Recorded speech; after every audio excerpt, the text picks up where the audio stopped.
Με τη θάλασσα ασχολούμαι από 5η Δημοτικού, ως αθλητής ιστιοπλοείας, στον Όμιλο Φίλων Θαλάσσης και μετά στο Ναυτικό Αθλητικό Όμιλο Καλαμαριάς. Στον προσκοπισμό ήρθα Δευτέρα Λυκείου το 2007, τον Ιανουάριο, αν θυμάμαι καλά, μετά από προτροπή του φίλου μου και συμμαθητή μου Μίγκου Θωμά, ο οποίος ήταν από το γυμνάσιο στο 3ο σύστημα ναυτοπροσκόπων. Από τότε που έγινα βαθμοφόρος στο σύστημα, το Σεπτέμβριο του 2008, μου άρεσε να ψάχνω και να διαβάζω πληροφορίες από το Μητρό, από το παλιοταμείο του συστήματος, ακόμη και φακέλους παλιών κατασκηνώσεων δεκαετιών πριν, που βρίσκονταν μέσα στο αρχείο. Οπότε είχα μία αγάπη για την ιστορία του συστήματος και για το υλικό αυτό το ιστορικό το οποίο είχαμε στη διάθεσή μας. Το υλικό αυτό λοιπόν με την μετεγκατάσταση το 2008 στη Σταυρούπολη μεταφέρεται εδώ, ταξινομείται πολύ φτωχά όσο μπορεί να γίνει με κάποιες βιβλιοθήκες, αλλά μένει ως βασική σκέψη, η οποία πλέον γίνεται στόχος όταν γίνομαι αρχηγός του συστήματος, η σωστή καταγραφή, ταξινόμησή του και ως ένα βαθμό ψηφιοποίησή του. Αυτή τη σκέψη τη μοιράζομαι με τον Στέφανο τον Κεσίδη, ο οποίος από το 2004 είναι μέλος του συστήματος και συζητάμε για το πώς αυτό το αρχείο θα μπορούσε να ταξινομηθεί και να ψηφιοποιηθεί.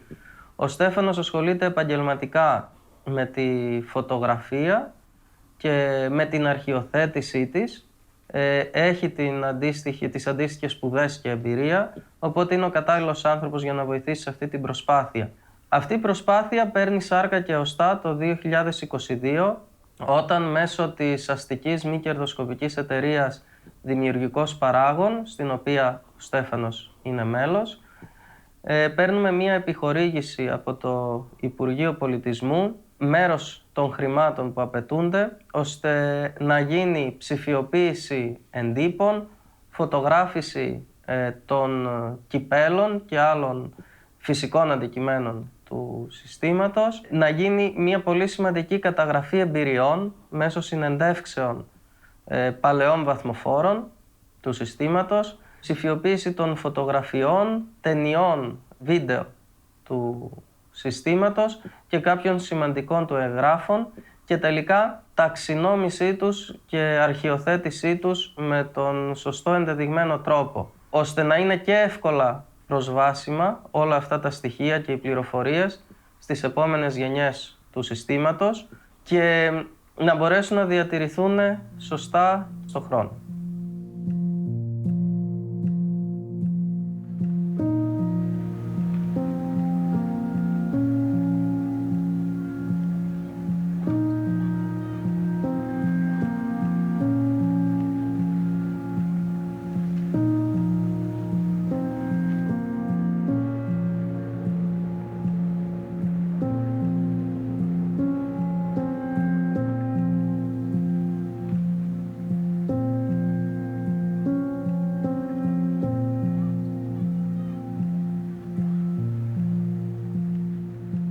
Από τον προσκοπισμό μπορώ να πω ότι πήρα ό,τι καλύτερο σχεδόν μπορεί να πάρει ένας νέος από την κοινωνική του ζωή.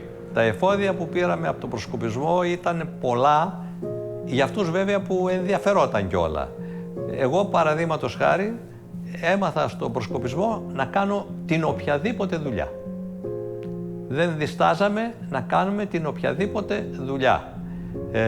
Είτε ήταν ηλεκτρολογικά, είτε ήταν μαστορικά, είτε όλα και εδώ στη βάση, όλα τα φτιάχναμε τότε μόνοι μας. Δεν είχαμε τη δυνατότητα να αποταθούμε σε μαστόρους. Και πολλά παιδιά από εδώ μέσα έχουν δουλέψει και θα έλεγα εντός εισαγωγικών επαγγελματικά στον προσκοπισμό. Πάρα πολλά παιδιά βρήκανε και τέτοιες διεξόδους. Μας έδωσε ο προσκοπισμός πάρα πολλές καλές διεξόδους στη ζωή μας, τις οποίες τις τηρούμε μέχρι και σήμερα.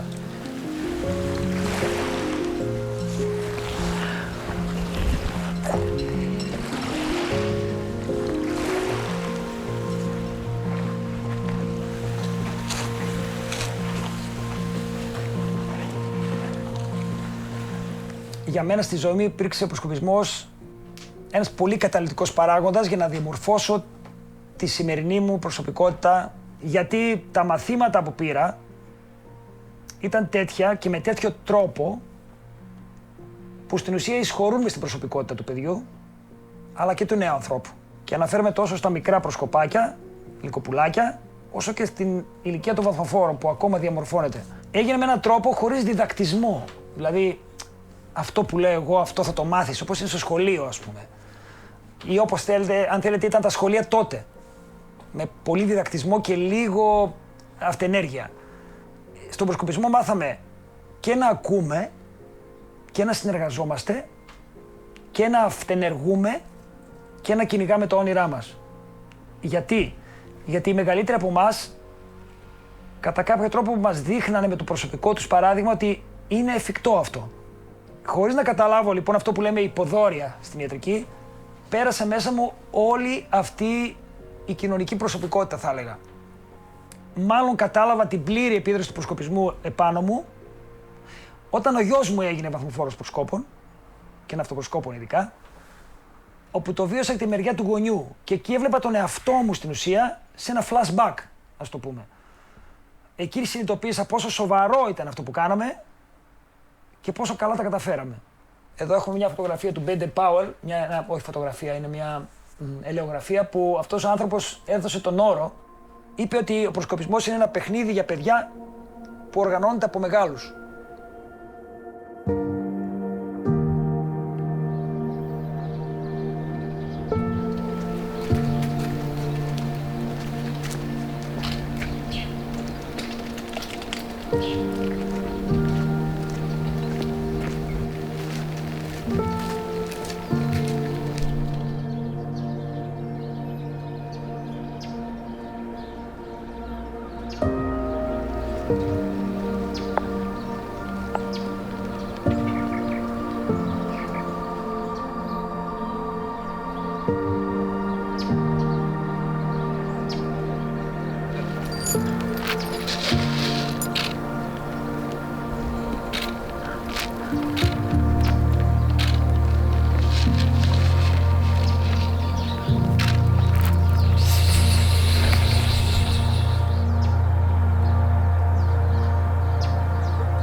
Έλα εδώ.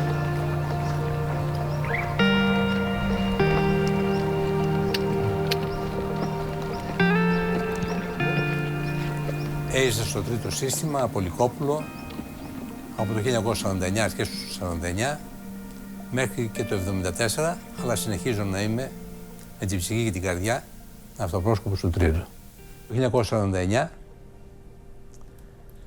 η αγέλη μας, το σύστημα τότε ήταν στο πρώτο όροφο του Λευκού Πύργου, αρχηγός ο Στέφανος ο Κοντογιαννόπουλος, με πολλούς βαθμοφόρους και τον αδερφό μου ενωμοτάρχη. Ήμασταν στο δωμάτιο του Λευκού Πύργου, του πρώτου ορόφου, που όπως έμπαινες από την είσοδο ήταν δεξιά. Στη μέση του μικρού αυτού δωματίου ήταν ο βράχος με το τοτέμ της αγέλης μας και εκεί κάθε Κυριακή μπαίναμε στα μυστικά του λυκοπουλισμού, στα μυστικά της ζούγκλας, μαθαίναμε την αγάπη για το Μόγλι.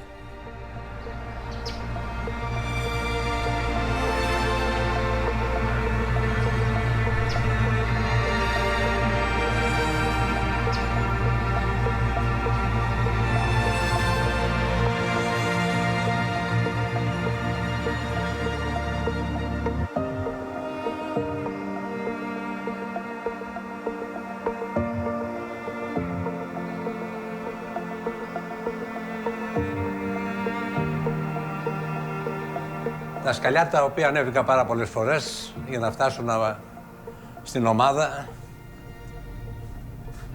Έσω έτοιμος. Στο χώρο αυτό που ήταν η έδρα του τρίτου συστήματος ναυτοπροσκόπων Θεσσαλονίκης έγινε Λυκόπουλο το 1949, τον Οκτώβριο. Με έφερε ο αδερφός μου που ήταν ήδη ναυτοπρόσκοπος από το 1945. Εδώ ήταν η γέφυρα του συστήματος, ο ιστός της σημαίας που κάναμε έπαρση κάθε φορά που είχαμε συγκέντρωση και η γέφυρα έδειχνε ότι η ομάδα είναι ένα πλοίο το οποίο ταξιδεύει. Γύρω-γύρω ήταν οι ανομωτίες, Δελφίνια, Γλάρη, Πελαργή, Αστακή. Στολισμένοι με αυτενέργειες των αυτοσκόπων. Σημαντικά έργα τέχνης για εκείνη την εποχή. Στο χώρο αυτό που θα εισέλθω τώρα ήταν η Αγέλη των Λυκοπούλων. Εδώ ήρθα τον Οκτώβριο του 1949 και έγινα Λυκόπουλο με Ακέλα το Σάκη το Γίτζο και αργότερα τον Βασίλη το Σκουφά. Στη μέση ήταν ο βράχος με το τοτέμ και γύρω-γύρω οι εξάδες. Καφετιά, μαύρη, γκρίζα και πιτσιλωτή. Εδώ μία εσοχή.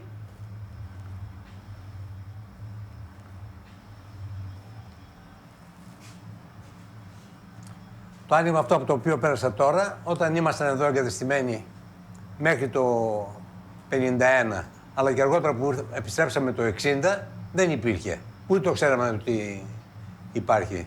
Το έφτιαξε αναπαλαίωση και η μετατροπή του φρουρίου σε αρχαιολογικό μουσείο. Εδώ ήταν το αρχηγείο του συστήματος και η έτος των βαθμοφόρων. Γινόταν ο προγραμματισμός και λαμβανόταν οι αποφάσεις για τα προγράμματα που θα είχαν να ακολουθούσαν τα τμήματα.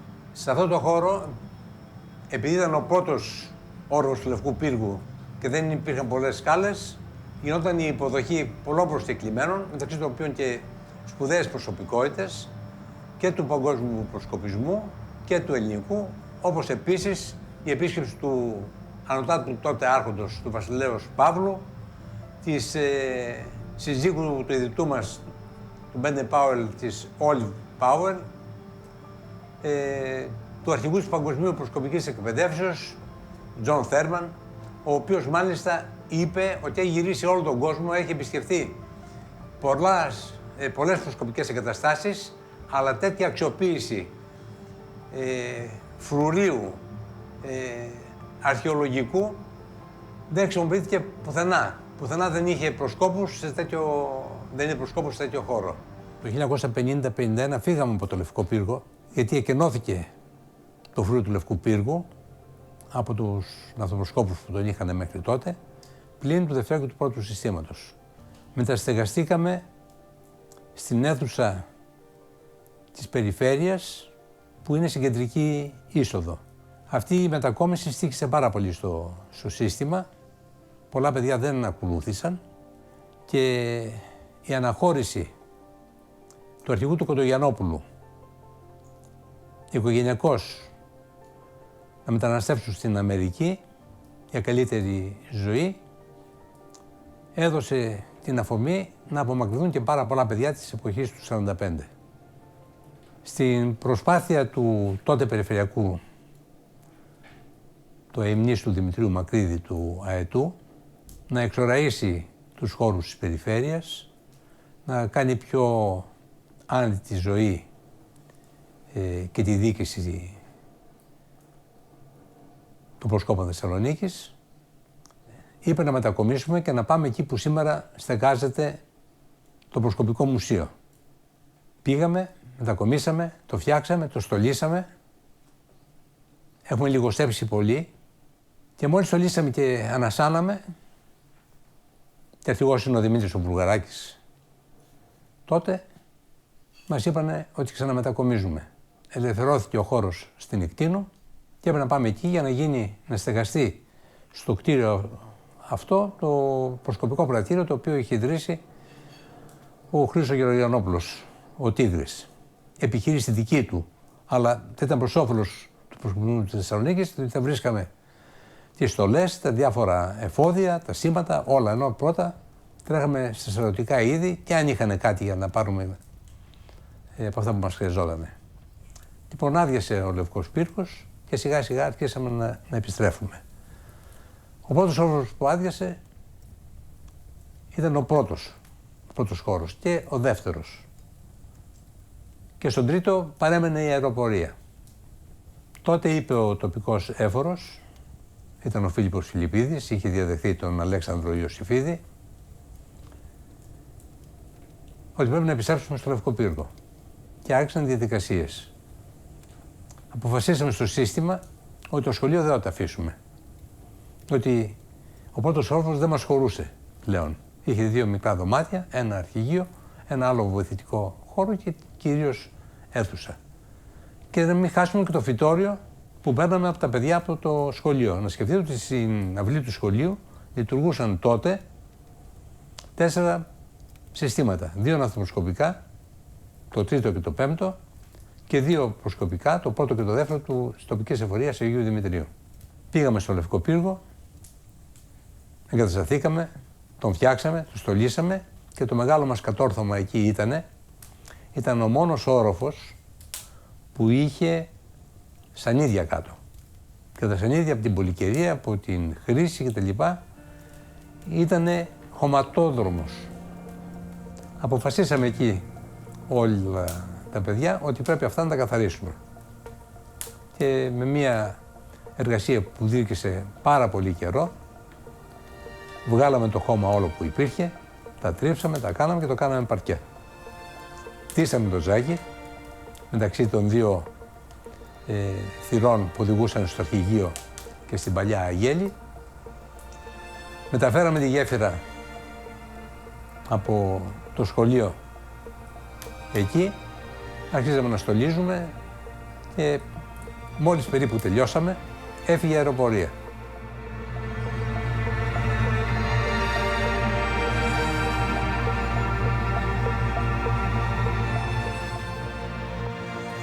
Μετά την επαναγκατάστασή μας στο Λευκό Πύργο, στο πρώτο όροφο, όπου ήμασταν και παλαιότερα, όπως σας έχω προείπει, όταν εκενώθηκε το φρούριο από τις υπηρεσίες αεροπορίας, ο τότε τοπικός έφορος, σε συνεργασία με τους επιτελείς του και πιο συγκεκριμένα με τον Νίκο Πρίντσιο, αποφάσισαν τα συστήματα να ακολουθήσουν, να είναι σε όροφο ανάλογα με τον αριθμό του συστήματος. Πλην του Δευτέρου Πρώτου. Εκεί ήταν ανάποδα. Οπότε, εμείς ήρθαμε στον 3ο όροφο, 3ο σύστημα στον 3ο όροφο και ήταν κάτι το αναπάντεχο για μας, μετά από τις τόσες μετακινήσεις και ταλαιπωρίες των μετακομίσεων που είχε το σύστημα, να βρεθούμε σε έναν χώρο πιο μεγάλο, πιο ευρύχωρο και να έχει 4 δωμάτια. Και αμέσως άρχισε πάλι η δουλειά και μάλιστα λόγω της επικείμενης επισκέψεως του τότε διαδόχου και αρχιεπισκόπου της Ελλάδος Κωνσταντίνου, δουλέψαμε ολημερής, οληνιεκτής για να τα προλάβουμε όλα και να είμαστε έτοιμοι. Η γέφυρα που είχαμε φτιάξει στην οδό Ικτίνου, γιατί η παλιά είχε χαθεί, ταξίδευε. Από την Ικτίνου ήρθε στο πρώτο όροφο και από τον πρώτο όροφο ανέβηκε εδώ. Στη συνέχεια, το 85 που φύγαμε, χάθηκε και η γέφυρα και πάρα πολλά άλλα αντικείμενα στολισμού του συστήματος.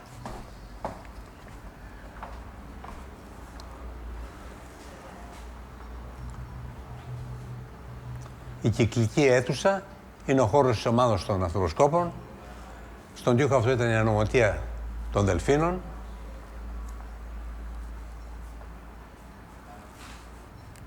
Αποκτήσαμε σε αυτή την αίθουσα που στίβαμε για να περάσουμε, έτσι, αίθουσα Συμβουλίου Τιμής και Αρχηγείου της Ομάδος.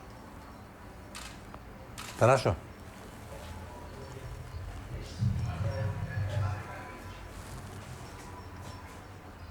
Επίσης η αίθουσα αυτή χρησιμεύσε και ως αίθουσα των τροπέων του συστήματος. Διπλώματα από αγώνες, από προσκοπικά παιχνίδια, από διαγωνισμούς προσκοπικούς, κύπελα, όλα ήταν εδώ στολισμένα, τραπέζι Συμβουλίου Τιμής και το αρχηγείο της ομάδος. Στο χώρο αυτό που βλέπετε είχε στηθεί η γέφυρα του συστήματος, που την έχετε δει σε φωτογραφίες, ήταν περίπου, έμοιαζε με γέφυρα ή απομίμηση για την ακρίβεια, γέφυρα στορπιλακά του, ενός ταχυπλοώρου σκάφους. Στο χώρο που θα εισέλθω τώρα ήταν το αρχηγείο του συστήματος. Ήταν σωματισμένος όλη η αίθουσα και οι χώροι οι μικρότεροι, όλοι ήταν σωματισμένοι.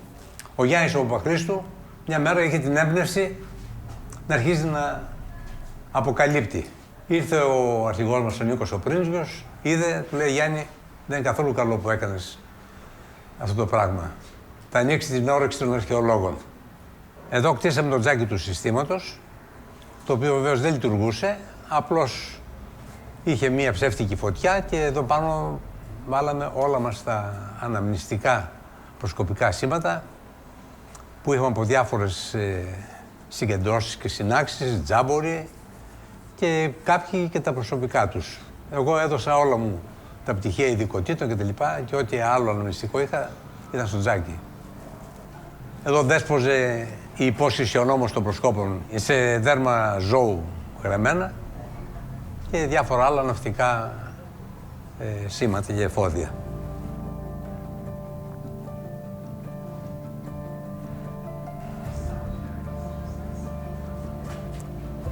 Έχουμε φτάσει στο σημείο να έχουμε πλέον και ανιχνευτές στο σύστημα και οι ανιχνευτές να έχουν το χώρο τους και ήταν σε αυτή την αίθουσα η οποία ήταν αρκετά ευρύχωρη και λόγω του σωματότυπου των μελών του συστήματος των ανιχνευτών. Εδώ ενθυμούμε ότι υπήρχε μια προεξοχή βράχου. Όταν καταφέραμε και το βγάλαμε το βράχο, υπήρχε ένα βαθούλωμα. Σε αυτό το βαθούλωμα οι ανιχνευτές φτιάξανε το βυθό της θάλασσας. Ένα φινιστρίνι και μέσα από αυτό το βυθό της θάλασσας με δίτη, ναυάγια και διάφορα άλλα.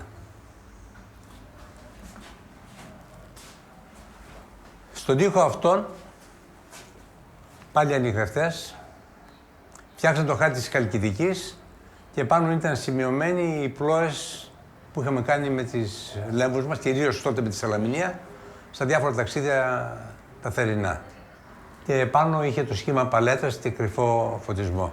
Το παράθυρο αυτό ήταν κλειστό από το πόδι του Αγίου Όρους, άνοιγε όμως, για να παίρνουμε και φως, και εδώ ήταν το ηλεκτρολογικό εργαστήριο του συστήματος, το οποίο λειτουργούσε ο Ηρακλής ο Γεωργιάδης, ο λεγόμενος Πουαρό, αείμνηστος πλέον.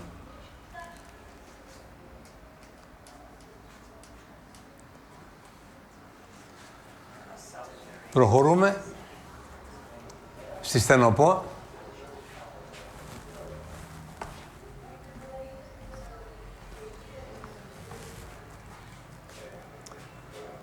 Και εδώ είχαμε την αποθήκη, στον χώρο αυτό την αποθήκη υλικού και το εργαστήριό μας. Τα εργαλεία για το κάνουμε διάφορα χειροτεχνήματα, κατασκευές και ό,τι άλλο είχε ανάγκη το σύστημα, καθώς επίσης και μία πρόχειρη κουζίνα που μας έδινε τη δυνατότητα να πάρουμε ένα τσάι, ένα καφέ, ένα αναψυκτικό.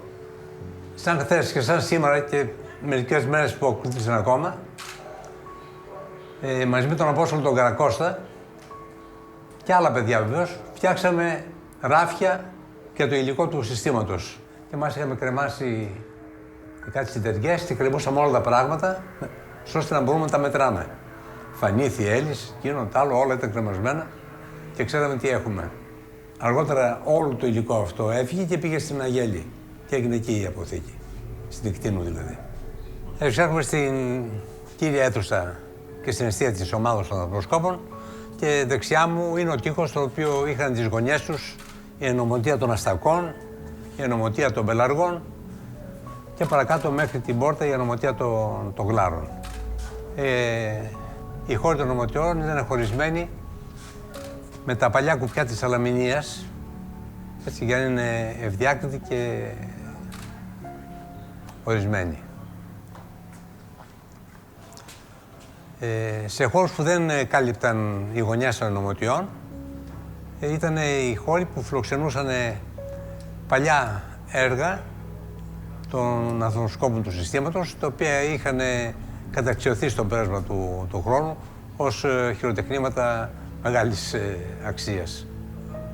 Όπως είναι πάνω από την είσοδο εδώ, πάνω από τις διάφορες πόρτες των δωματίων.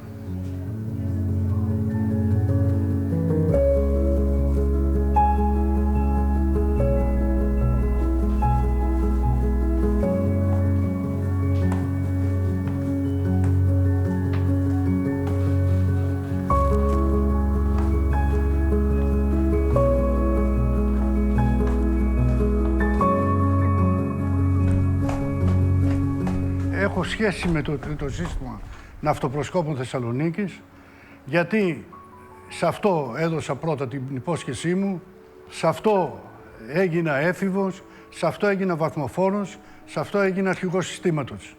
Πώς βρέθηκα στο τρίτο σύστημα ναυτοπροσκόπων είναι ωραίο. Είχα τον αδερφό μου, ο οποίος μετά από την πολλή γρίνια μου αποφάσισε να με πάει να με γράψει ναυτοπρόσκοπο εκεί που ήταν η παρέα μου και οι συμμαθητές μου.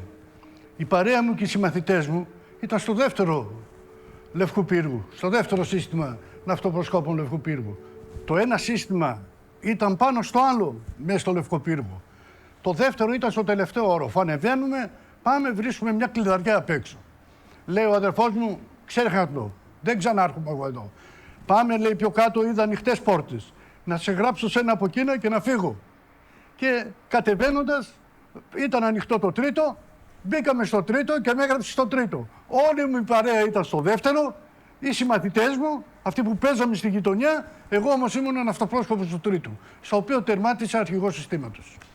Όταν γράφτηκα, όταν με έγραψε ο αδερφός μου στην τρίτη ομάδα ναυτοπροσκόπων, να το πούμε τώρα, με γράψανε στην ενωμοτεία των Δελφίνων. Ενωμοτάρχης μου ήταν ο Απόστολος ο Καρακώστας. Ο Απόστολος ο Καρακώστας ήταν καλός ναυτοπρόσκοπος, δηλαδή ήταν καλός και στα ναυτικά, όχι μόνο στα προσκοπικά. Υπενομοτάρχης ήταν ο Ηρακλής ο Γεωργιάδης, ο υπενομαζόμενος Πουαρό. Και ο Κώστας ο Πέτσας, εκείνος εκεί μέσα, ο Βασμαντζής ο Γιάννης, αυτοί ήμασταν τα Δελφίνια. Παράλληλα λειτουργούσαν άλλες 3 ενωμοτείες. Ήτανε των Γλάρων, ήταν των Πελαργών και η ενωμοτεία των Αστακών. Άμυλα επικοδομητική και φιλίες φανταστικές μέσα εκεί.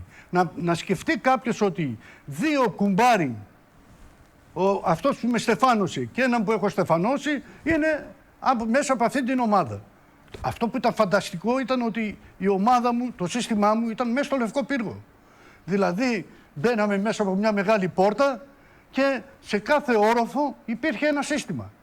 Δηλαδή στο πρώτο όροφο ήταν το 5ο σύστημα, στον δεύτερο όροφο ήταν το 4ο σύστημα, στον τρίτο όροφο ήταν το 3ο σύστημα, στον 4ο όροφο ήταν το 1ο σύστημα και στον 5ο όροφο ήταν το 2ο σύστημα.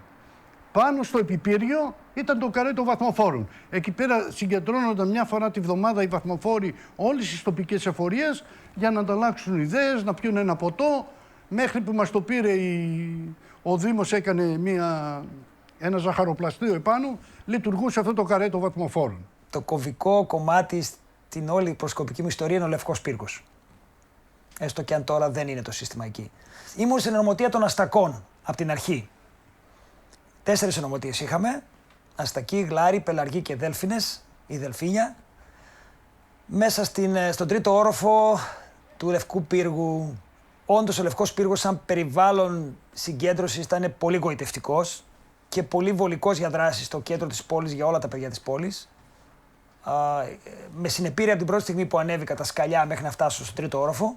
Πήγα σαν πρόσκοπος, όπως καταλαβαίνετε, και όχι σαν Λυκόπουλο στην ηλικία αυτή. Και συνέχισα, έγινα νομοτάρχης των Αστακών. Οι ενωμοτείες είχαν πολύ ωραίο συναγωνισμό μεταξύ τους. Ήταν γεμάτες παιδιά, ήταν από 7 άτομα η κάθε ενωμοτεία τότε εκείνο το διάστημα. Θεωρώ και με κουβέντα από παλιότερους και νεότερους στελέχη του συστήματος ότι ήταν μια χρυσή περίοδος αυτή που πήγα εγώ. Αυξανόμενες προσελεύσεις παιδιών, δεν χωρούσαμε σχεδόν στον πύργο. Η δράση ήταν από ένα πολύ ωραίο επιτελείο με πολύπλοκες και όμορφες δράσεις, τόσο θάλασσας όσο και στεριάς. Εγώ ήμουνα στους Γλάρους. Μπαίνοντας στο σύστημα μέσα, πρώτη πόρτα, από την πόρτα αριστερά. Δίπλα ήταν τα Δελφίνια δεξιά και μετά ήταν η Πελαργή και μετά η Αστακή. οι οποίοι ήταν τελευταία πόρτα πριν τα γραφεία. Εκείνο που θυμάμαι χαρακτηριστικά σαν λειτουργία μέσα στο Λευκό Πύργο ήταν η καθαριότητα την οποία είχαμε και η οποία ξεκινούσε κάθε φορά, κάθε Κυριακή, από ένα παιχνίδι που κάναμε με κάτι ψαράκια που τσαλακώναμε στο πάτωμα και τα φυσούσαμε για να πάνε από την ουρά μέχρι απέναντι και ποιο θα φτάσει πρώτο. Και αυτό βέβαια ήταν σκόπιμο για να βαθμολογηθεί η ονομοτεία η οποία έχει την καθαριότητα. Περνούσαμε το γκρο μπετόν που είχε βέβαια πολύ καλό, γυαλισμένο ήταν το τσιμέντο κάτω, με αυτό που κάνουν το παρκέ. Και ήταν πεντακάθαρα. Και γι' αυτό φτιάχναμε και το παιχνίδι αυτό, για να δούμε αν η ονομοτεία που είχε η υπηρεσία είχε καλή καθαριότητα. Συνέχεια έχουμε θέματα να ασχολούμαστε, να διακοσμούμε, να εργαζόμαστε, να συντηρούμε το υλικό. Αυτό που είχαμε μέσα στο σύστημα, το καταστροφικό υλικό ήδη ήταν τακτοποιημένο, το λίγο που είχαμε τότε, και ήταν και έπρεπε να το φυλάγουμε για να το έχουμε την άλλη μέρα, και πάνω η προσπάθεια ήταν εργώδης. Είναι καθαρό το σύστημα, τακτοποιημένο, στολισμένο, να μπορεί την Κυριακή να δεχθεί τα παιδιά, να δεχθεί τις ονομοτείες και να κάνει μια καλή ναυτοποσκοπική συγκέντρωση. Τον Οκτώβριο του 1960 ο Φιλιππίδης ανέστειλε τη λειτουργία 5 συστημάτων, Τετάρτου, Πέμπτου, Έκτου, Εβδόμου και Οχδόου. Παραμένουν λειτουργία το πρώτο, δεύτερο, τρίτο, και πρέπει να πω ότι από τα παιδιά των συστημάτων αυτών σχεδόν χαθήκαν όλα. Κανένα δεν γύρισε πίσω πλην ελαχίστων εξαιρέσεων. Και με όλους τους εκλεκτούς αδελφούς βαθμοφόρους που έχει το σύστημα εκείνη την εποχή, έτσι, προχωρούμε και γιορτάζουμε και τα πρώτα γενέθλια, για πρώτη φορά τα γενέθλια, που είναι στις 18 Μαρτίου του 1967, έχει αναγερθεί ο δεύτερος νεόσικος και κάνουμε την γιορτή, δεν έχει πόρτες ακόμα, στην πλευρά που είναι προς το ναυπηγείο.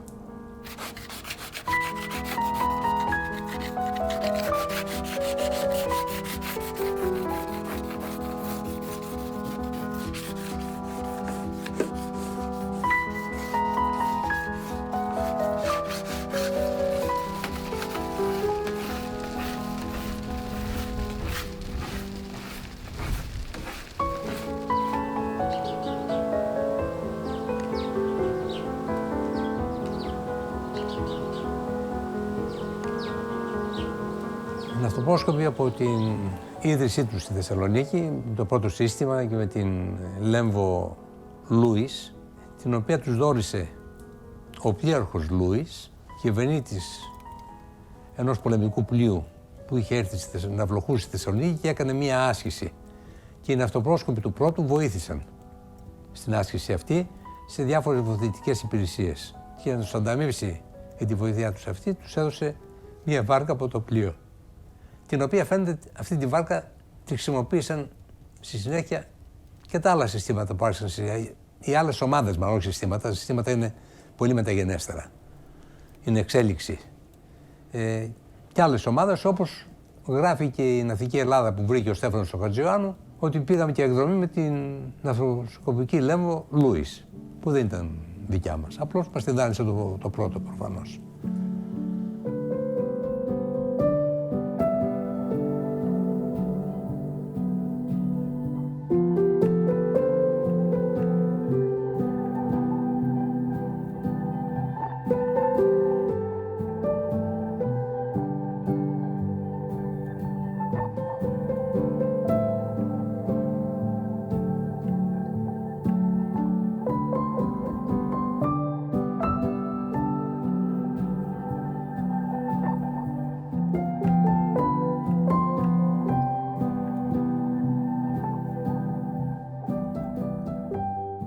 Το 1971 με 1972 Εγώ δούλεψα σαν εργάτης. Είχε δημιουργηθεί ένα ναυπηγείο από τον Νίκο τον Πρίτζο, τον παλιό τον αρχηγό μας, ο οποίος έφερε την κορδέλα, έχει φέρει την πλάνη, είχε φέρει όλα τα εργαλεία που έπρεπε να έχει ένας ναυπηγός και προσέλαβε προσωπικό για να φτιάξει τις εξάκοπες βάρκες, οι οποίες μοιράστηκαν σε όλη την Ελλάδα. Από αυτές τις βάρκες 2 αγόρασε και το τρίτο, τη Δόξα και το Μιαούλι. Το Μιαούλι πρώτα, τη Δόξα σε δεύτερη φάση. Οι οποίες ναυπηγήθηκαν μέσα εδώ. Προς τιμήν του δούλεψε και μοίρασε τις βάρκες σε όλη την Ελλάδα. Εδώ πέρα αποθηκεύαμε την ξυλία. Αν δείτε την πόρτα δεξιά που είναι η πόρτα από τις τουαλέτες και τα ντουζ, τα οποία δημιουργήθηκαν το 1966 για τις ανάγκες της Ρεγκάτα. Είχε δηλαδή ντουζ και τουαλέτες και υπάρχουν ακόμα μέσα εδώ, αλλά δεν λειτουργούν λόγω των συνθηκών της αποχέτευσης. Εδώ πέρα μέσα στείναμε τις βάρκες, δηλαδή ξεκινάγαμε τη βάρκα από την καρίνα, βάζαμε τα στραβά και μετά τις πετσώναμε. Μετά άρχιζε ο εξοραϊσμός, το γυαλόχαρτο, τα μπρούτζινα και όλα τα άλλα που κάναμε. Αυτή είναι η κορδέλα, είναι η αρχική κορδέλα που είχαμε όταν δημιουργήθηκε το ναυπηγείο μας.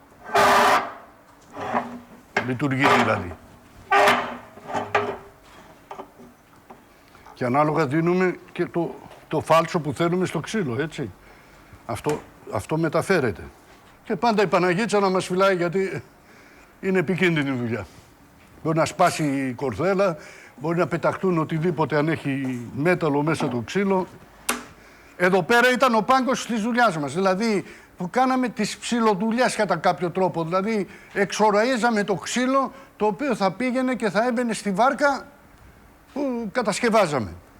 Ήταν κάτι πρωτοποριακό, δεν υπήρχε πουθενά, ούτε είχε ξαναγίνει ναυτοπροσκοπική βάρκα να κατασκευάζεται μέσα στο χώρο στον οποίο ήταν η βάση των ναυτοπροσκόπων.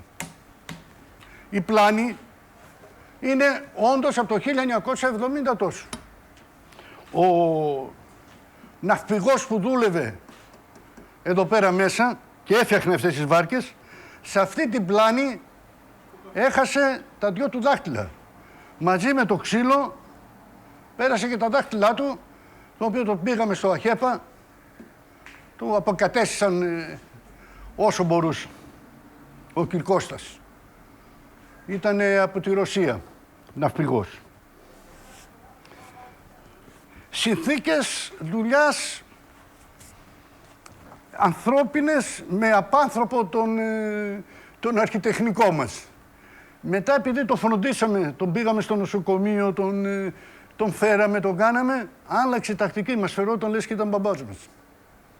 Δεν κάθισα πολύ, από το φθινόπωρο μέχρι τις αρχές του καλοκαιριού, δεν άντεξα τα παιδιά να φεύγουν κατασκήνωση και εγώ να δουλεύω, οπότε είπα τον παλιό μου αρχηγό, δεν θέλω άλλο να δουλεύω στο ναυπηγείο και πήγα κατασκήνωση. Οι εμπειρίες οι ναυτικές ήταν, θα έλεγα, καθημερινή πρακτική, γιατί ξεκινούσαμε την προετοιμασία για τις κατασκηνώσεις από το χειμώνα. Δηλαδή, ακόμα και μέσα στην ομάδα, στο Λευκό Πύργο, λέγαμε ότι τώρα κάνουμε προπόνηση για το τι θα κάνουμε το καλοκαίρι. Και οργανωνόμασταν με αυτή τη λογική. Η πρώτη επαφή με τη θάλασσα ήταν Περαία, Μπαξέσα, Γιατριάδα, που ήταν εδώ κοντά, και βέβαια κάποιοι αγώνες που κάναμε εδώ πρόχειρα μπροστά στη βάση. Από εκεί και πέρα οι κατασκηνώσεις που κάναμε, οι πιο πολλές ήταν, εμείς τις λέγαμε τότε υπτάμενες. Τον όρο αυτό τον έχω ακούσει τώρα τελευταία, πλωτές. Ήτανε πολύ καλύτερη σαν κατασκήνωση από τις σταθερές, τις οποίες φτιάξαμε μερικές φορές, γιατί ήταν μέσα στη θάλασσα. Όλα μας τα υπάρχοντα τα κουβαλούσαμε με τις βάρκες. Μέχρι και βαρέλια, μέχρι αλεύρια, τα πάντα. Βέβαια, εμείς σαν σύστημα ήταν από τα πρώτα, θα έλεγα, που κάναμε το εξής. Πριν ξεκινήσει η κατασκήνωση, με τα παιδιά, παίρναμε ένα ρέο τότε μπορεί να μην ήταν και μόνο ωραίο, ήταν και τα παλιότερα τα στρατιωτικά, μας έδινε ο στρατός και φορτώναμε επάνω τα χοντρά πράγματα, γιατί θέλαμε εκεί που πηγαίναμε να παρουσιάσουμε και προσκοπική κατασκήνωση, όχι μόνο οι βάρκες. Και τα πηγαίναμε πριν, πήγαινε συνήθως το αρχηγείο με κάποια μεγαλύτερα παιδιά, στείναμε την κατασκήνωση, κάναμε τις μεγάλες κατασκευές, πάντα απαραίτητη, στη δικιά μας τουλάχιστον τη κατασκήνωση, συνήθως στις σπαθιές, ήταν η τουαλέτα και η κουζίνα. Είχαμε οργανωμένα συστήματα και μετά με τον πλού που κάναμε από εδώ, με τις βάρκες και με όλα τα παιδιά, πηγαίναμε και η κατασκήνωση ήταν στημένη.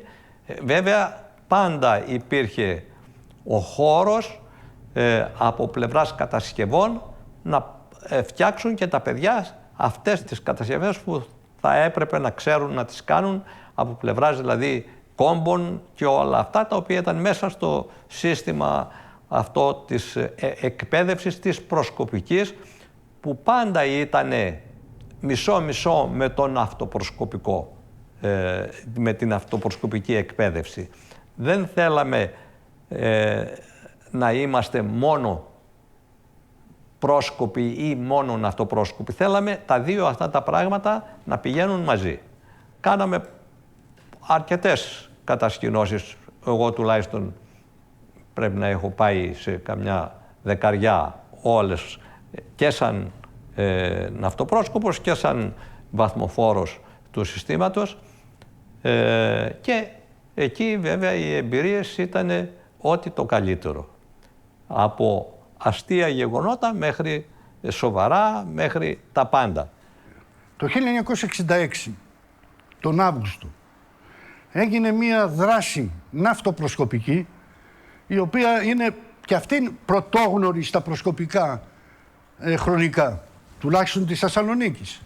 Πραγματοποιήθηκε η πρώτη πανευρωπαϊκή ναυτοπροσκοπική κατασκήνωση με αφετηρία τη βάση μας. Δηλαδή η αφετηρία ήταν η βάση. Εγώ ήμουν μικρός ναυτοπρόσκοπος, 13 χρονών ήμουνα. Δηλαδή είχα δώσει υπόσχεση τον Δεκέμβριο του 1965 και τον Αύγουστο του 1966 για μένα μου έγινε η τιμή να με αφήσουν να συμμετέχω στη ρεγκάτα. Και δεν συμμετείχα απλώς σαν απλός ναυτοπρόσκοπος. Ήμουνα ο ναύκληρος μιας οχτάκοπης λέμβου της Σαρονίδας. Η Σαρονίδα είχε έρθει από την Αθήνα και ήταν οχτάκοπη με κυβερνήτη το Σπύρο τον Κουσαρίδη, ο οποίος ήταν αρχηγός του Πέμπτου. Και θυμάμαι, γιατί σε αυτή τη ρεγκάτα είχε και μια άλλη δραστηριότητα, είχε επίσκεψη στο Άγιο Όρος. Εγώ ήμουν 13 χρονών. Απαγορευόταν να διανυχτερεύσει σε μοναστήρι αν δεν ήσουν 16 χρονών τότε. Και συγκεκριμένα τότε στήσαμε αντίσκηνα πίσω από τα καταστήματα της Δάφνης και όσοι ήμασταν κάτω των 16 χρονών κοιμηθήκαμε στα αντίσκηνα, δεν μας αφήσαν να πάμε στα μοναστήρια. Είναι κάτι το οποίο δεν ισχύει τώρα, αλλά ήταν φανταστικό. Επίσκεψη μας αφήναν να κάνουμε, διανυχτέρευση απαγορευόταν. Λοιπόν, η ρεγκάτα είχε έδρα της τη βάση ναυτοπροσκόπων. Οι βάρκες ήταν 19. Αφήστε μου λίγο να συμβουλευτώ λίγο τις σημειώσεις μου, να σας πω ποια κράτη συμμετείχαν.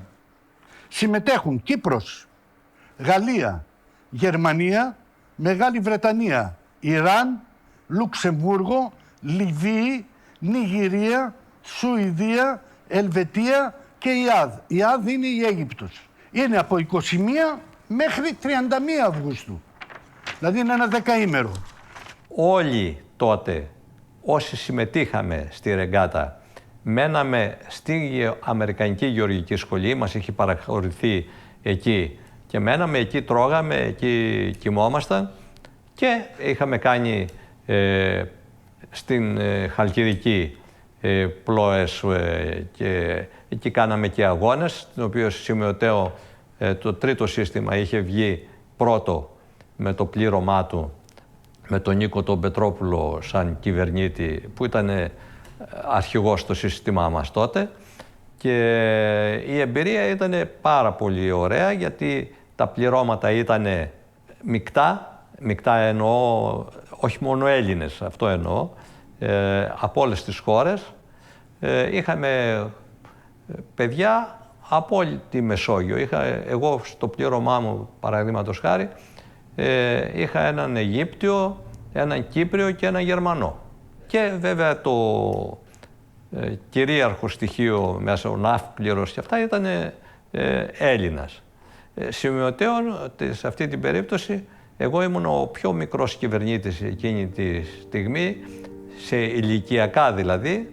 Με είχε προτείνει ο αρχηγός του συστήματος, του πρώτου ναυτοπροσκοπικού συστήματος, ο Παπαδόπουλος ο Κυριάκος, και δεν ήμουνα κυβερνήτης σε κανονική φαλενίδα, αλλά σε μια μικρότερη με ένα άλμπουρο, η οποία τότε ανήκε στο σύστημα το ναυτοπροσκοπικό των ναυτοδηγών, οι οποίες υπήρχαν, και λεγόταν Αργούλα, έτσι τη λέγαμε, αργό δηλαδή.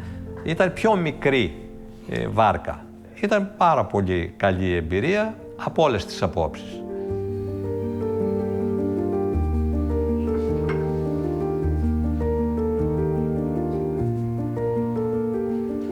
Καλημέρα. Εδώ είσαι, δεν περίμενα σε δω εγώ, γεια. Καλά είσαι? Καλά. Πόσο καιρό έχω να σε δω, δεν το συζητάμε. Πώς θα πας? Ήρθαμε εδώ. Ήρθες εδώ. Μας επιστράτευσαν δηλαδή. Ναι. Ωραία. Το ταξίδι του 67.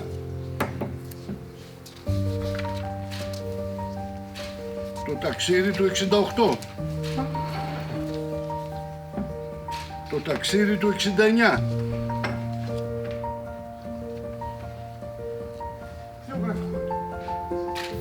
Αυτό εδώ, 70-73. Το 1970 αρχίζει η εποπτεία του τρίτου κατά κάποιο τρόπο. Δηλαδή επιλέγουμε σαν μέρος κατασκήνωσης τις σπαθιές της Νικήτης στην Σιδονία. Ήταν μια πολύ όμορφη κατασκήνωση, στην οποία πήγαμε και το 71 και το 72 και το 73. Σε αυτή η κατασκήνωση τι γινόταν? Ξεκινούσε ο στόλος των ναυτοπροσκόπων από τη βάση ναυτοπροσκόπων και πηγαίναμε στις ακτές της Χαλκιδικής.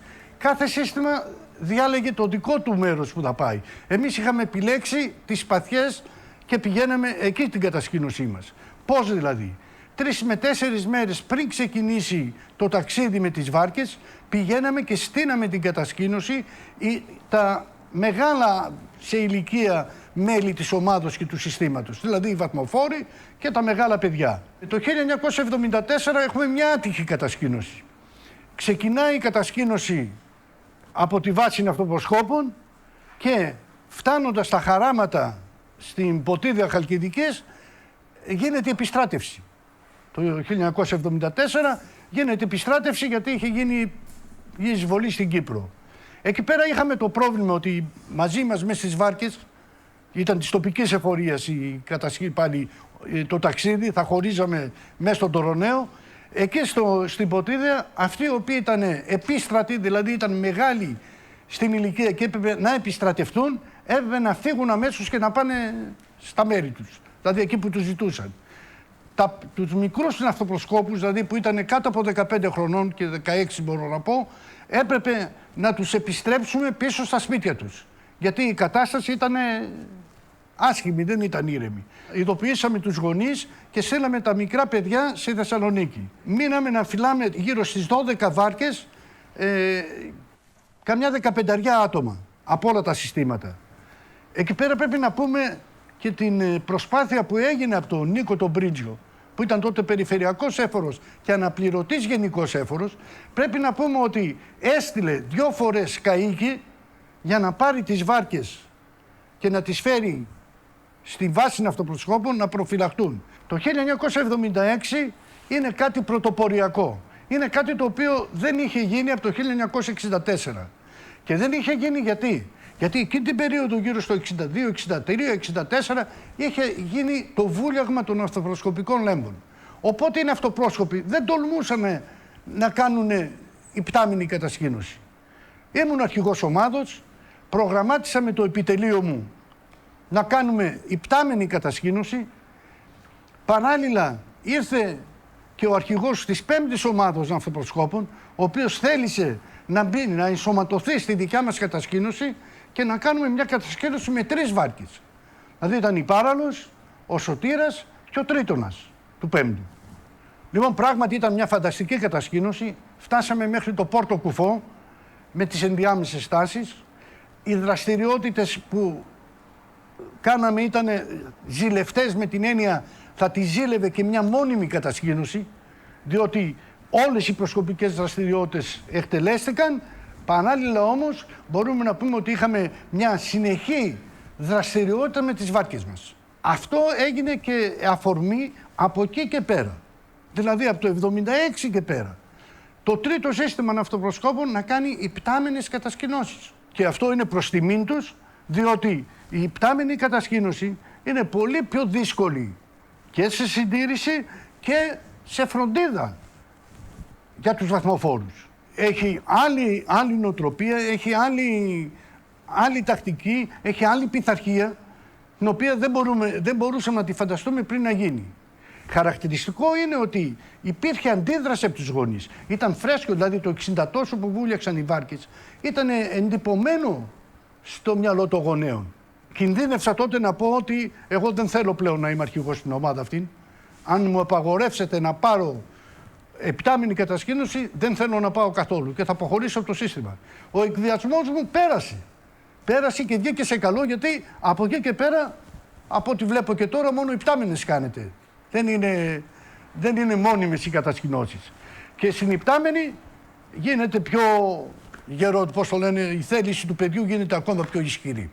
Το μεγάλο γεγονός το οποίο βίωσα, 16 χρονών, ήταν η υπτάμενη κατασκήνωση. Η πρώτη υπτάμενη κατασκήνωση στην ιστορία του ναυτοπροσκοπισμού της Θεσσαλονίκης. Δηλαδή μια συνεχής κίνηση και προς ένα μεγάλο στόχο. Το πέρασμα από το πρώτο πόδι στο δεύτερο. Το 1976 λοιπόν, με αρχηγό τον Γιάννη Παπαχρήστου και με ένα απλώς ναύκληρο σε μία από τις 3 βάρκες, αν θυμάμαι καλά ήταν η Πάραλος, με την οποία συνέχισα αγκαλιασμένο σε όλη τη διαδρομή. Φτάσαμε μέχρι το Παλιούρι, περάσαμε στο Πόρτο Κουφό και επιστρέψαμε κόστα-κόστα από την μεριά του δεύτερου ποδιού της Ιθωνίας. Από εκεί και μετά όλες οι κατασκηνώσεις μας ήταν υπτάμενες. Ήταν μια πολύ μεγάλη αλλαγή για την εποχή, με πάρα πολύ μεγάλο κόπο σχεδιασμού, πρόβλεψιμότητας και αντοχής από τα παιδιά και από τους βαθμοφόρους. Το σύστημά μας, μπορώ να πω, ήταν ο εφοπλιστής των ναυτοπροσκόπων. Είχαμε 3 μεγάλες βάρκες, δεκάκοπες, 2 εξάκοπες, 2 όπτιμις, 1 σάρπις και ένα φιν το οποίο μας το πήραν στο τέλος, δεν ξέρω γιατί, τι έγινε. Δηλαδή ήμασταν οι εφοπλιστές και το συντηρούσαμε όλο αυτό όλα αυτά τα σκάφη τα συντηρούσαμε μόνοι μας. Λοιπόν, πράγματι, εδώ πέρα είναι το σπίτι μου. Το πατρικό μου είναι κοντά στο Λευκό Πύργο, εκεί που ήταν η ομάδα μας. Οπότε το Λευκό Πύργο τον είχα για τις συγκεντρώσεις της ομάδος. Η βάση όμως, η βάση και οι βάρκες μας, μπορώ να πω ότι ήταν το σπίτι μας. Η βάρκα αυτή είναι η Πάραλος. Είναι η αγαπημένη μου βάρκα. Αν και όταν πρωτόρθα στο σύστημα, είχαμε μόνο τη Σαλαμινία και τον Αετό τον χρησιμοποιούσαμε του έκτου. Μετά αποκτήσαμε την Πάραλο και το Σωτήρα. Αυτές ναυπηγήθηκαν στον Ξατόπουλο, στο ναυπηγείο του.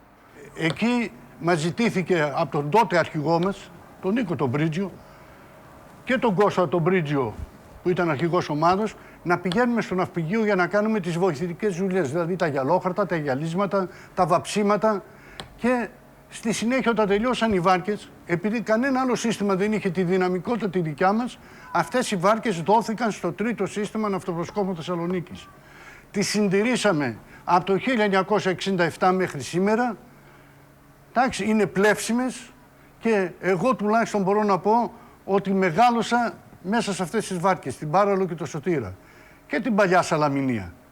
Η μαντήλα που φοράω έχει χρώμα πράσινο και κίτρινο. Το πράσινο είναι η ομάδα μας, το κίτρινο είναι οι αγέλοι μας. Και οι βάρκες μας, το καφέ είναι οι ανιχνευτές μας.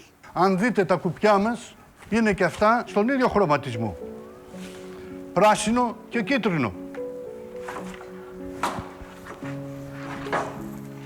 Δηλαδή αυτά είναι τα χρώματα του συστήματός μας. Όποτε και εκτός προσκοπισμού όταν βρέθηκα, όταν έβλεπα τα κουπιά αυτά στην παραλία ή σε κάποια παραλία της Χαλκιδικής, έλεγα τα παιδιά μας ήρθανε. Αυτή είναι η ιστορία μας, αυτή είναι πώς θα το πούμε, η ζωή μας και μέσα στη φτώχεια της παιδικής και φοιτητικής ηλικίας αυτό ήταν το μέρος που ξεδίναμε. Δηλαδή παίρναμε τις βάρκες, πηγαίναμε απέναντι στην Αγία Τριάδα, κάναμε την ιστιοπλοεία μας, κάναμε το μπάνιο μας, λες και ήμασταν ο Ωνάσης της εποχής εκείνης. Αχ, Θεέ μου. Μια που είμαστε εδώ πέρα, να σας κάνω μια περιγραφή πώς ρίχναμε τις βάρκες. Όταν θέλαμε να ρίξουμε τη βάρκα στη θάλασσα, τι κάναμε? Στρώναμε τα φαλάγγια είναι αυτά εδώ, τα ξύλα, στρώναμε ανά 2,5-3 μέτρα φαλάγγια, τα αλίβαμε με λίπος, είχαμε λίπος και τα αλίβαμε λίπος και μοιραζόμασταν γύρω-γύρω από τη βάρκα. Δηλαδή περίπου 20 άτομα, γιατί τόσο ήταν ο μέσος όρος που ερχόταν στη βάση. Όλοι πάνω στη βάρκα έτσι και ορμούσαμε και τη ρίχναμε μέσα στο νερό. Όλοι ξυπόλοιτοι, δεν φορούσε κανείς παπούτσια ή κάλτσες και όλοι μαζί ρίχναμε τη βάρκα μέσα. Δεν υπήρχε σκήνη να τραβήξουμε. Όλοι πάνω στη βάρκα και την πηγαίναμε μέσα στη θάλασσα. Έτσι τη βγάζαμε κιόλας. Δηλαδή βάζαμε τα φαλάγγια, πάντα λίπος στα φαλάγγια για να γλιστράει πάνω η βάρκα και έτσι ασφαλίζαμε το υλικό μας. Δηλαδή τη βάρκα την προστατεύαμε από τον ήλιο, από τις βροχές, από τα κρύα. Τα τροχύλατα που λειτουργούν τώρα και πιάνουν πλώρη πρίμνη είναι και αυτό επικίνδυνο γιατί αφήνουν κενό στη μέση. Ενώ το φαλάγγι κρατάει όλη τη βάρκα και μοιράζει το βάρος ομοιόμορφα.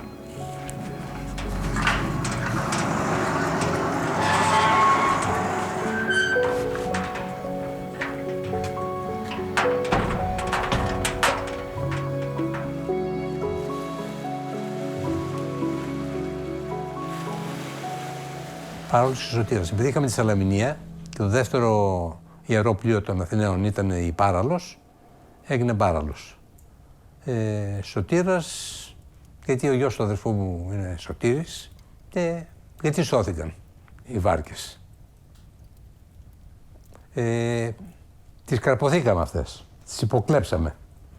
Εντάξει, δεν είχε κανένα άλλο σύστημα τη δυνατότητα, ούτε είχε προέβαλε κάποια αξίωση, γιατί το τρίτο και όχι εμείς. Εντάξει, εμείς είχαμε μόνη τη Σαλαμινία, η οποία είχε λίγο τα χρόνια της, αλλά ήταν σε άριστη κατάσταση, ίσως την πιο καλή από όλες τις παλιές λέμβους, χάρη στη συντήρηση, και η οποία είχε και μια ιδιαιτερότητα. Το ποδόσταμά της πίσω ήταν χοντρό. Γιατί ο Κώστος Κατογιαννόπουλος, όντας μηχανικός αυτοκινήτων και εργαζόμενος στο Σαρακάκι, και επειδή η προηγούμενη βάρκα μας, η Δόξα, ήταν μηχανοκίνητη, υπολόγιζε κάποια μέρα θα βάλουν μηχανή και στην Σαλαμινία. Και θέλουν να μπορούν να τρυπήσουν, να βάλουν τον άξονα της προπέλας. Αυτό δεν έγινε βέβαια ποτέ και ήταν πάρα πολύ σπουδαίο που δεν έγινε μηχανοκίνητη στη Σαλαμινία.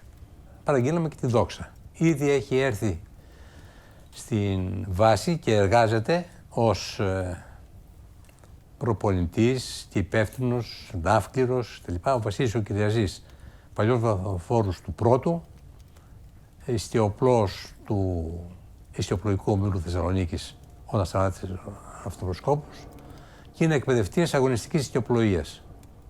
Και είπαμε να κάνουμε και την Εξάκοπο, να τη βάλουμε κινητή καρίνα. Και γίνεται η Δόξα με κινητή καρίνα. Πληρώσαμε και τη Δόξα. Τα πληρώσαμε αυτά. Όλα τα άλλα συστήματα που πήραν Εξάκοπα, τα πήραν έτσι. Από ένα πρόγραμμα που κατάφερε να πάρει ο Νίκος, έτσι, από τη γενική εφορία και από τα ξύλα, από τις μπογιές, από τα καρφιά, από τα μεροκάματα, βγαίνανε λεφτά και γίνανε οι βάρκες και σχεδόν ήταν για όλα τα συστήματα να έχουν από μία εξάκοπο.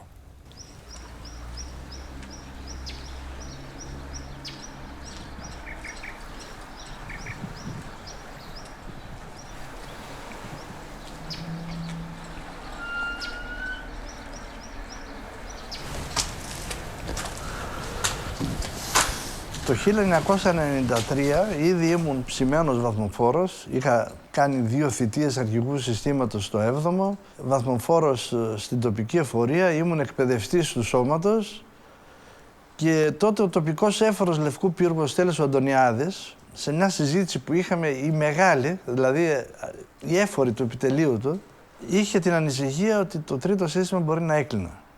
Δεν μπορούσε να βρεθεί βαθμοφόρος ηλικιακά κατάλληλος, γιατί ακόμη και τώρα πιστεύω το 23 σαν ηλικία για αρχηγό συστήματος είναι πολύ οριακό. Πολύ δύσκολα ένας νέος 23 ετών θα έχει μπορέσει να τακτοποιήσει τα επαγγελματικά του, τα οικογενειακά του, την προσωπική του ζωή, πάρα πολύ δύσκολο. Τότε πρότεινα εγώ, το θεωρούσα σαν χρέος στο σύστημα που γεννήθηκα, να αναλάβω την αρχηγία έτσι μέχρι να ορθοποδήσει. Πριν από μένα ήταν ο Γιώργος ο Δράκος που προσπάθησε πολύ φιλότιμα. Αλλά είπα ότι θέλει και εμπειρία η θέση του αρχηγού συστήματος και το κυριότερο να έχεις τακτοποιήσει πράγματα στη ζωή σου έτσι ώστε να μπορείς χωρίς άγχος να βοηθήσεις. Θυμάμαι όταν ανέλαβα το σύστημα, την πρώτη επίσκεψη που έκανα ήταν τότε στην Ικτίνου, γιατί από χρόνια είχαμε φύγει από το Λευκό Πύργο. Ήταν τα παράθυρα σπασμένα στην είσοδο, μια γάτα είχε γεννήσει τα γατάκια της μέσα. Γενικά υπήρχε μια κατάσταση που δεν ήταν ευχάριστη. Όμως με όσους βαθμοφόρους υπήρχαν και με πρώτο τον Γιώργο τον Δράκο βέβαια, αλλά και με τα παιδιά που ήταν το Συμβούλιο Τιμής τότε, προσπαθήσαμε και αρχίσαμε έναν αγώνα έτσι ώστε το σύστημα να αποκτήσει ξανά την ταυτότητα που είχε χάσει. Η πρώτη μας προσπάθεια για να τονωθεί και το υλικό, το ηθικό των παιδιών, ήταν στους αγώνες τους ναυτικούς που γίνανε το 1993, που ήταν ένα ράλι διήμερο, λοιπόν, να συμμετέχουμε οπωσδήποτε. Η Πάραλος που έτρεξε επισκευάστηκε πλήρως. Τα πανιά όσο μπορούσαμε τα μπαλώσαμε τότε, τρέξαμε, νομίζω πήραμε την 4η θέση, αλλά το κυριότερο είναι ότι φανήκαμε ξανά στο ναυτοπροσκοπικό στερέωμα. Υπήρχε μεγάλη προσπάθεια, γιατί το θέμα δεν ήταν μόνο ότι έπρεπε να αποκτήσουμε περισσότερα παιδιά. Ήταν οικονομικό. Έπρεπε να έχουμε χρήματα για να επισκευάσουμε τα σκάφη. Έπρεπε να έχουμε χρήματα για να κατασκευάσουμε καινούργια πανιά. Έπρεπε να έχουμε πρόσωπο, δηλαδή προς τα έξω, ότι έχουμε βαθμοφόρους εκπαιδευμένους και έτσι όλα τα παιδιά έφυγαν σε βασικές σχολές για να μπορέσουν τουλάχιστον τα βασικά να μπορούν να τα κατέχουν. Στα δικά μου τα χρόνια η εκπαίδευση κυρίως ήταν άτυπη. Δηλαδή το τιμονάκι του κυβερνήτη που βλέπουμε τώρα να αφορούν οι περισσότεροι βαθμοφόροι, το είχαν ελάχιστοι. Να σκεφτείτε ότι η πρώτη σχολή κυβερνήτου που έγινε στη Θεσσαλονίκη έγινε το 1968, τον Νίκο τον Μπρίτζο, και η επόμενη σχολή έγινε το 1975 από τον Βασίλη τον Καλφόπουλο. Το 1983 έγινε η σχολή κυβερνήτου στη Θεσσαλονίκη από τον Αλέκο τον Ντρουλινό και από εκεί και πέρα, από το 1993, με εμένα μέχρι το 2005, με ένα μικρό κενό. Ποιο ήταν το ναυτοπροσκοπικό γίγνεσθε εκείνη την εποχή?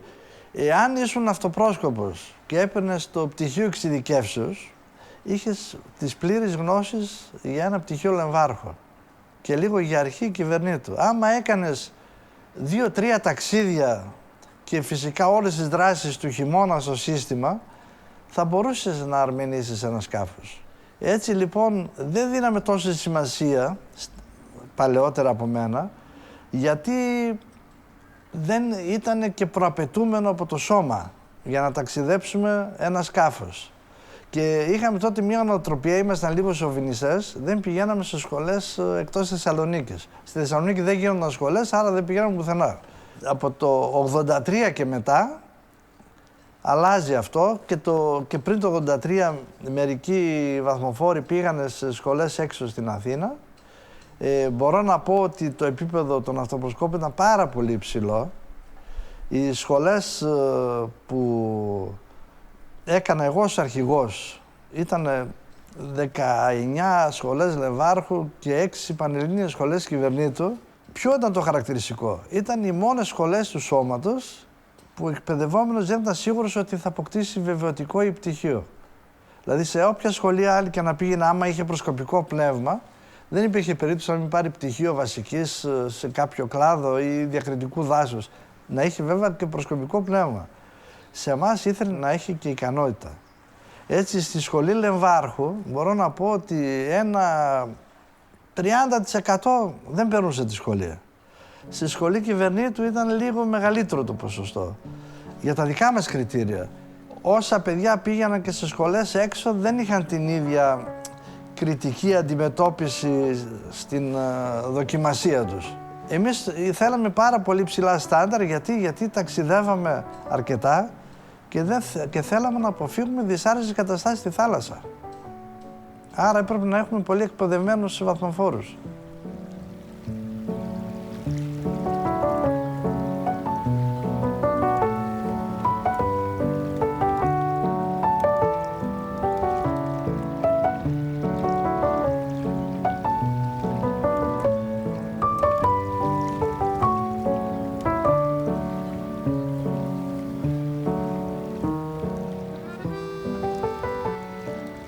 Το επιστέγασμα όλων των δραστηριοτήτων που είχαμε ως τοπική εφορία Λευκού Πύργου ήταν το μοναδικό ταξίδι, δεν έχει γίνει ακόμη κανένα άλλο, μακάρι να γίνει, από τη Θεσσαλονίκη στον Πειραιά, με αυτοπροσκοπική Λέμβο μόνο με πανιά και κουπιά, δεν είχαμε μηχανές τότε, κουβαλώντας όλο το φορτίο, δηλαδή εφεδρικές αντένες, εφεδρικά κουπιά, τα πάντα. Μιλάμε για ένα σκάφος πολύ βαρύ, το οποίο κάναμε ελαφρές μετασκευές υψώνοντας με παραπέτα τις κουπαστές.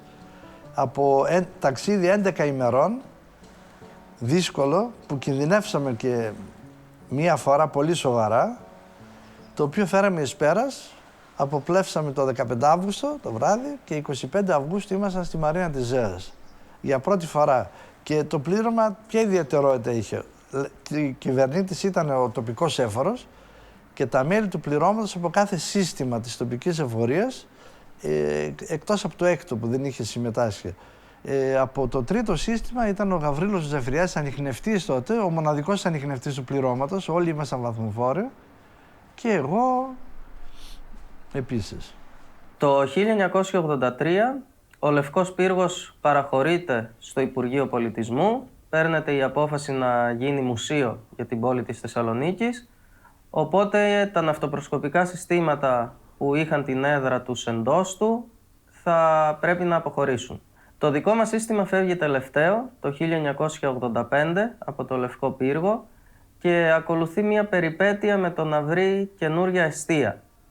Αρχικά πηγαίνει στο χώρο της Ικτίνου, όπου από το 1955 είχε την έδρα της η Αγέλη, εντός του 41ου Δημοτικού Σχολείου Θεσσαλονίκης. Έπειτα βρίσκεται ένας χώρος στην οδό Παπάφη, όπου πηγαίνει για μερικά χρόνια και ξαναεπιστρέφει στην οδό Ικτίνου, επειδή εκείνος ο χώρος στην Παπάφη τελικά πρέπει να αποδοθεί στους ιδιοκτήτες του, γιατί θέλαν να το δώσουν αντιπαροχή και να χτίσουν η οικοδομή. Το σύστημά μας λοιπόν από το 1992 βρίσκεται ολόκληρο εντός του 41ου Δημοτικού Σχολείου επί της οδού Ικτίνου.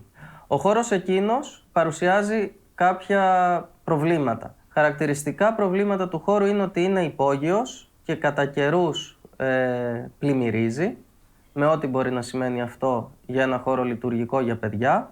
Έχει περιορισμένη πρόσβαση, γιατί η είσοδος του είναι από την εσωτερική αυλή του σχολείου, οπότε είμαστε υποχρεωμένοι να είμαστε πάντα σε συνεννόηση με τον επιστάτη του σχολείου για την πρόσβαση στο σύστημά μας και βρίσκεται σε ένα χώρο όπου ήδη υπήρχαν άλλα 3 συστήματα, 2 προσκοπικά και έναν αυτοπροσκοπικό, το έκτο της τοπικής μας εφορίας τότε.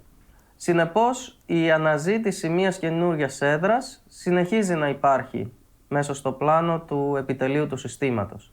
Το 2008 ο τότε αρχηγός συστήματος, ο Γιώργος ο Παπαδόπουλος, βρίσκει τον χώρο αυτόν που είμαστε τώρα, στην οδό Παναγί Τσαλδάρη 6, στη Σταυρούπολη. Ο χώρος αυτός είναι ο χώρος που μέχρι πριν από μερικά χρόνια τότε είχε την έδρα του το δεύτερο σύστημα Σταυρούπολης, το οποίο όμως είχε διακόψει τη λειτουργία του και έτσι ο χώρος ήταν ελεύθερος. Ο χώρος είναι ιδιόκτητος του Σώματος Ελλήνων Προσκόπων, είναι στον πρώτο όροφο, που σημαίνει ότι είναι πολύ καλύτερος και από θέμα υγιεινής και από θέμα ασφάλειας από ότι το ημιυπόγειο που είχαμε στην Ικτίνου.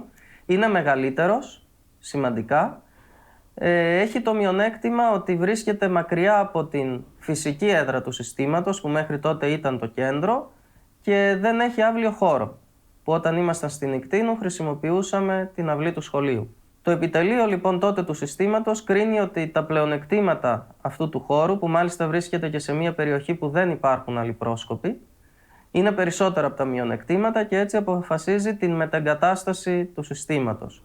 Το φθινόπωρο του 2008, σταδιακά, μεταφέρουμε την έδρα του συστήματός μας από την οδό Ικτίνου, εδώ στη Σταυρούπολη, στην Παναγί Τσαλδάρη 6. Από τότε έχουμε κάνει μια πολύ μεγάλη προσπάθεια. Είμαι και εγώ πλέον βαθμοφόρος στο σύστημα από το 2008. Έχουμε κάνει μια πολύ μεγάλη προσπάθεια να αναπτύξουμε τον προσκοπισμό σε αυτή την περιοχή. Προσπάθεια η οποία δεν είναι τόσο εύκολη, καθώς ο προσκοπισμός δεν ήταν γνωστός σε αυτή την περιοχή, παρόλο που υπήρχε για κάποια χρόνια εδώ προσκοπικό σύστημα. Παρά τις δυσκολίες όμως, καταφέρνουμε να κρατάμε το σύστημα σε ένα επίπεδο αξιοπρεπές.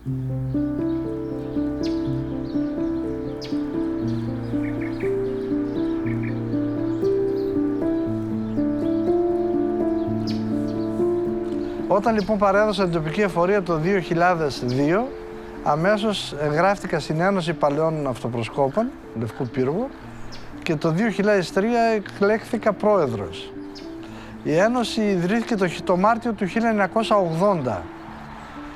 Μέχρι τότε στεγαζόταν σε διάφορα κτίρια στο κέντρο. Η τελευταία της έδρα ήταν στη Βασιλέως Ηρακλείου. Έβλεπα ότι δεν μπορούσε να υπάρχει σύνδεση του ενεργού προσκοπισμού, του προσκοπισμού εν δράση, με τον προσκοπισμό αυτών που έζησαν αλλά πλέον δεν μπορούσε να είναι ενεργοί, με τέτοιες αποστάσεις στο κέντρο. Ήμασταν έξω τελείως. Γι' αυτό ζήτησα την άδεια του αρχηγού βάσης του τότε, του τοπικού εφόρου, δηλαδή του επόμενου μετά από μένα. Μας δόθηκε η έγκριση. Έγινε ένας μεγάλος αγώνας και συγκεντρώθηκαν χρήματα για να μπορέσουμε να πάρουμε το βαγόνι αυτό, το οποίο εγκαταστάθηκε στη βάση αυτοπροσκόπων πριν 20 χρόνια, το Δεκέμβριο του 2003. Αυτό το βαγόνι, κυβωτός όπως το λένε πια οι νεότεροι από εμάς, μάζεψε όχι μόνο τους παλαιούς δίπλα στη βάση, στο σπίτι μας μέσα δηλαδή, αλλά και τις αναμνήσεις μας. Είναι ένας χώρος όπου το παλιό συναντιέται με το νέο. Είναι ένας χώρος όπου ο προσκοπισμός συνεχίζει να διατηρεί την ιστορικότητά του. Βλέπουμε πώς ήταν παλιά και άμα κοιτάξουμε κάτω στη βάση και βλέπουμε πώς είναι σήμερα. Το βαγόνι είναι κάτι απαραίτητο και νομίζω ότι είμαι ευχαριστημένος που μπόρεσα αυτό το στόχο να τον εκπληρώσω. Βέβαια υπήρχε και καλή συνέχεια. Η επόμενη από μένα ήταν εξίσου καλή. Και βλέπετε το αποτέλεσμα αυτό που υπάρχει τώρα.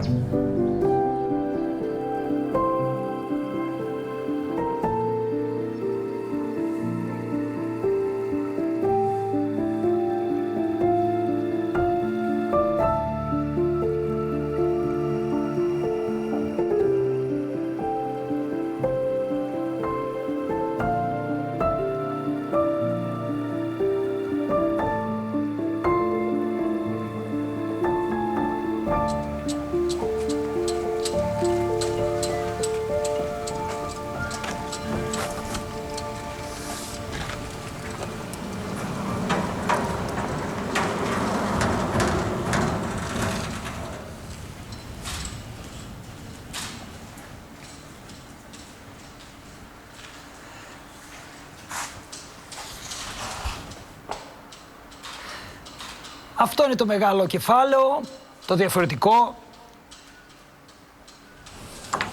Αυτό που μυρίζει ξύλο Αυτό το άψυχο που του δίνουμε ψυχή.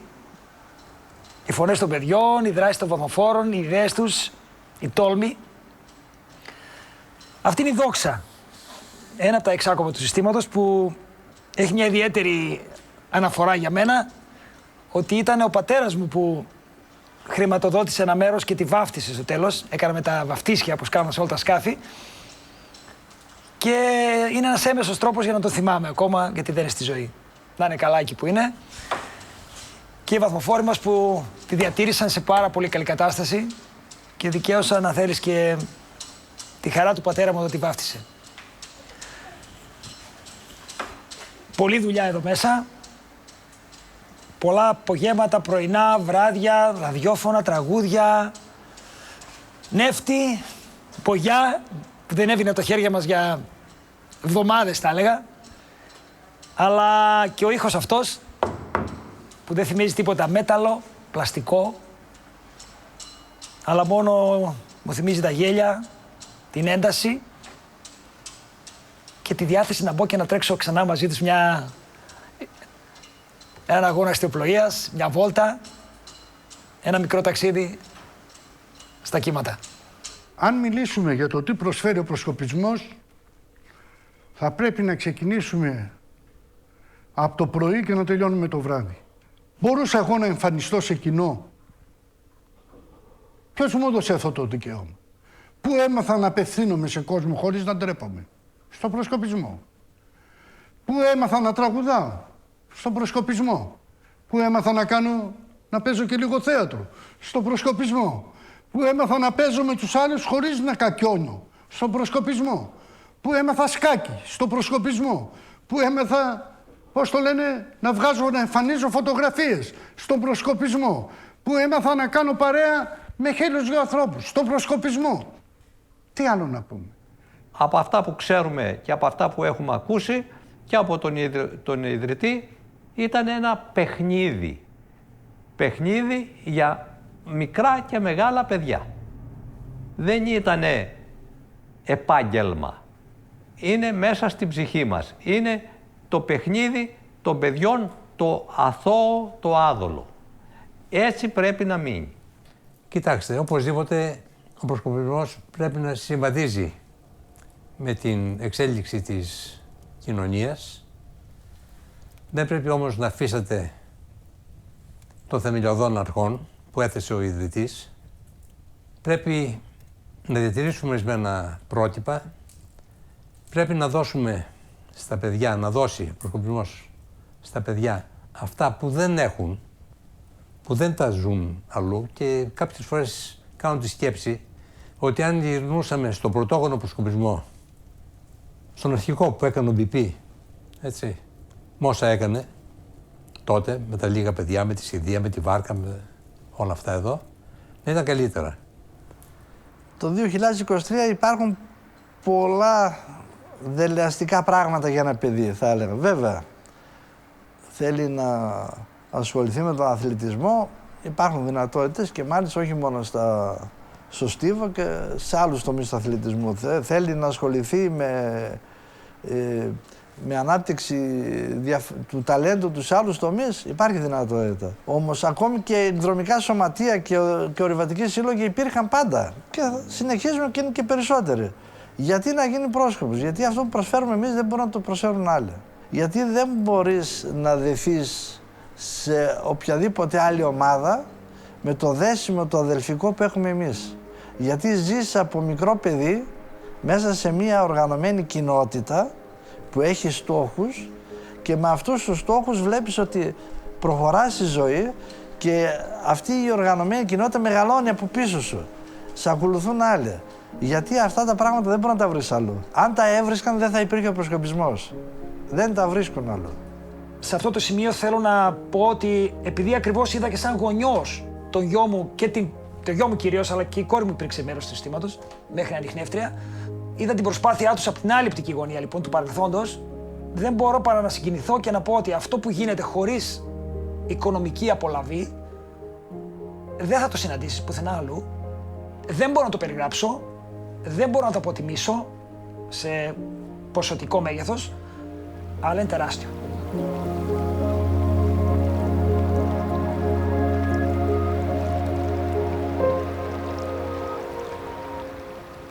Το αρχείο ενός συστήματος είναι πολύ σημαντικό για τον εξής λόγο. Οι βαθμοφόροι στο Σώμα Ελλήνων Προσκόπων είμαστε εθελοντές. Αυτό σημαίνει ότι δεν έχουμε καμία υλική αμοιβή για το χρόνο τον οποίο αφιερώνουμε στον προσκοπισμό. Και αυτό ίσως έχει και μία ομορφιά. Έχει την ομορφιά του ότι αυτό που κάνουμε το κάνουμε επειδή μας αρέσει, επειδή θέλουμε να το κάνουμε και επειδή η ανταμοιβή που παίρνουμε μπορεί να μην είναι υλική, αλλά είναι ψυχολογική και ηθική. Βιώνουμε πολύ σημαντικές εμπειρίες, πολύ δυνατές εμπειρίες, είτε βιώσαμε ως παιδιά, είτε βιώνουμε ακόμα ως ενήλικες και βιώνουμε και τη χαρά του να προσφέρουμε στη νεολαία της τοπικής μας κοινωνίας μέσω της συμβολής στη διαπαιδαγώγησή της. Το να γνωρίζουμε την ιστορία του συστήματός μας και το ιστορικό υπόβαθρο αυτού που κάνουμε μας βοηθάει πολύ στο να είμαστε συνειδητοποιημένοι ως βαθμοφόροι, στο να μπορούμε να σχεδιάζουμε καλύτερα το μέλλον. Το μέλλον το οποίο αφορά τόσο την εκπαίδευση των παιδιών, όσο και γενικότερα την πορεία του συστήματος. Η γνώση λοιπόν του ιστορικού αρχείου είναι σημαντική, όχι μόνο για ιστορικούς λόγους, για να γνωρίζουμε το παρελθόν, αλλά πιο πολύ για να πατάμε πιο στέρεα στο παρόν και να μπορούμε να σχεδιάσουμε καλύτερα και πιο συνειδητά το μέλλον μας.